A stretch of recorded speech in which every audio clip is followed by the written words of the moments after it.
introduction. And well, what a coincidence that actually I present after Mario, so I need to make a special mention because actually what you have presented is just like maybe half of my introduction, so I can skip a lot of slides. But you have to learn it. You still have to learn. I will go through. I will go through definitely. Okay, so my name is Alex from Indonesia. I'm working also similar to the previous presenter, but I'm specifically more on the battery thermal management system for the electric vehicles. And just a quick start from the basic introduction in case you are not familiar with the components. So when we deal with the battery, we have a battery cell, a single cell. We have a more complex arrangement into a battery module, also a battery pack, as mentioned before. And the more complex the system is, then the thermal management also becomes more complicated. So if previously you noticed that he mentioned when we have a discharge rate of 1 C, there will be like almost no temperature problems. It will be considered as safe. But for my case, I try to, why don't we just go higher than that? Yeah, because when we deal with the real conditions about the vehicle, we don't want to carry so many batteries in our car. We want to have as low as possible, but consequently, the load for each cell will be higher. So why don't we just try to control the temperature inside the battery? We don't need to carry so many batteries. But with the small number, with the temperature management, then we can avoid the thermal runaway.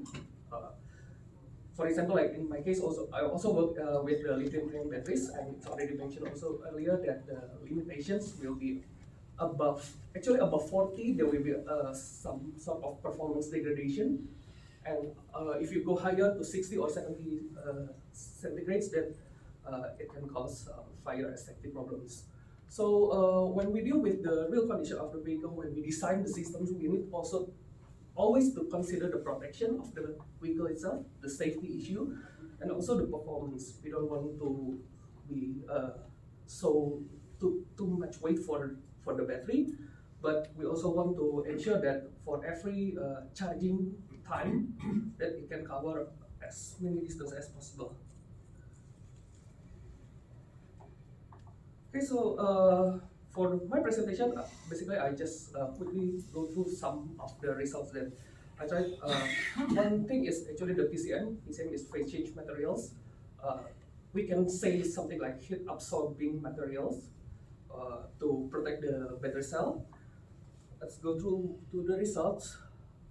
So we try to put the thermal barrier or this heat absorbing material you see from the sketch is in yellow.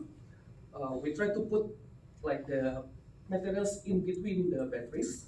We put into a container that the same size that resembles the battery size, 18650 battery. Then we see the result, and it confirms what Mario said also before, that for 1C, the first column you see like almost no significant temperature increase. But when we try to push more, giving more load, there are 2 and 4 C's discharge rates.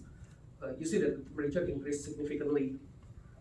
Then we tried different arrangements. The results are pretty similar, just different in numbers and the speed of increments. But basically, we can conclude always that when we have a higher load, then the temperature will increase even more dramatically. Then maybe the next question, which materials that we need to use? So in our case, we try to compare 2 different organic phase materials. They have similar characteristics. One is paraffin, and the other one is the fatty acid compound mixture. Sorry, and the results are quite different actually in terms of the temperature, and we also wonder why. So one of our team members are from the chemical engineering and also from the chemistry. They try to figure out the characteristic of the materials. There are 2 different thermal properties here based on the DSE, differential scanning calorimetry. The blue line indicates that the temperature range is very narrow, but the heat absorbing capacity is very high. Then the other one, the red one, is the paraffin, which has a very wide temperature profile. So it means like it can absorb in many different temperatures, but the heat absorption capacity for each temperature is lower. So which one is better? We can conclude that when the load is low or we have a lot of materials to be added, then paraffin is safer. But when we are very limited with the amount, when the discharge rate or the load is high, the blue line will perform better. Then the last thing that I would like to share during this presentation is, instead of putting into a container that increase another unwanted weight, actually, why don't we just like casting into the battery pack? Rather than just having a gap between each battery cell, we try to put some resin mixture with the heat absorbing materials so that each cell is protected from the other. Means that during the higher load, when the heat is released from one cell, it will not heat up the adjacent cell. And the results are, these are two different materials also that we use.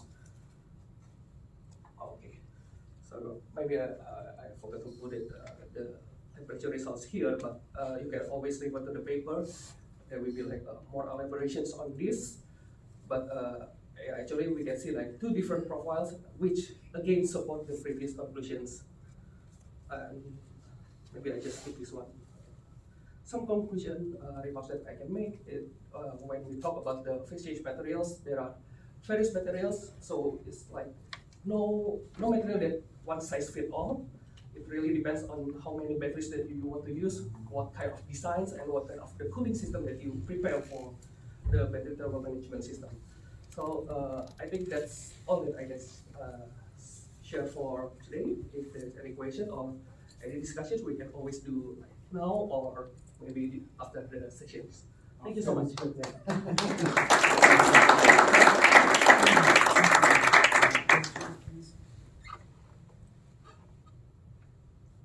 Just a minor question from one side, and it's not related exactly to your area. And when they are designing these battery packs, maybe you're an expert in the field, do they take into consideration the maintenance of the cell? So when they are designing the battery packs, is there any design effort to make it repairable and maintainable? Usually, when we talk about the temperature sensors that I know, at least that's what we are doing back in our department, is actually we combine it with the BMS, the battery management system. So the battery management system, it doesn't look only for the SOC of the battery, but also we put also the temperature sensors inside. But definitely not on each cells, but we just select, for example, from the simulation, we know where is the hot spot, where is the temperature potentially will be higher, then we put the sensors over there. Any further questions, please? So, I am wondering why the PCM systems are not so widely used in automotive sector. Why do you think so? One of the biggest challenge for the PCM is because we are adding new materials, and if you notice that, for example, the one that I use here, there are organic materials that it is known that the properties, the conduction properties, the capability to absorb the heat is pretty low for the heat transfer. So rather than using the phase change materials nowadays, I think in the industrial sectors they prefer to use the water cooling system, like a radiator for the conventional car, because it's water and it's circulated, it's easy to maintenance. But we try to find another possibility of the cooling system. So yeah, maybe if I can just show this slide, that actually there are many options available in the market, but when we go for the industrial part, we need to consider many aspects, not only about the engineering parts, but we also need to consider about the cost. For example, phase change materials compared to water is definitely much more expensive, unfortunately. Yeah, thank you. Thank you.